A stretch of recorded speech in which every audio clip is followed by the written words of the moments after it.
প্রতিশোধ নয়, সুবিচারের জন্য আন্তর্জাতিক অপরাধ ট্রাইব্যুনাল আইনের সংশোধন চায় অন্তর্বর্তীকালীন সরকার, এমনটাই বলেন আইন উপদেষ্টা ডক্টর আসিফ নজরুল।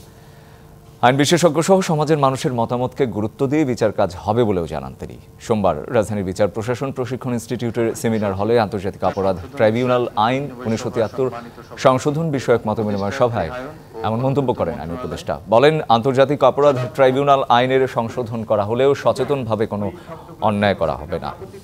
এ সময় আন্তর্জাতিক অপরাধ ট্রাইব্যুনালের সংশোধিত আইন যাতে সবার কাছে গ্রহণযোগ্য হয় সেদিকে নজর দেওয়ার আহ্বানও জানান অন্যান্য আলোচকরা। এসব আইন গণবিরোধী, তা সরিয়ে নেওয়ার আহ্বান জানিয়ে বলেন, তা না হলে এই সংশোধনী কাজে আসবে না। আমরা এখানে কোনো প্রতিশোধ চাওয়া, কোনো প্রতিহিংসা এটা না, আমরা সুবিচার চাই। আমরা এই চ্যালেঞ্জটা সম্পর্কে সম্পূর্ণ সচেতন আছি যে আমাদের এই বিচারটা সবার কাছে গ্রহণযোগ্য হতে হবে। আমার বুকের ভিতরে যত কষ্ট থাক, যত হতাশা থাক, যত আপনার ক্রন্দন থাকুক, ক্ষোভ থাকুক, বিচারটাকে অবশ্যই আমাদের সবার কাছে গ্রহণযোগ্য হতে হবে। এটার প্রতিফলন আপনারা আমাদের বিচার কার্যের মধ্যে দিয়ে দেখবেন।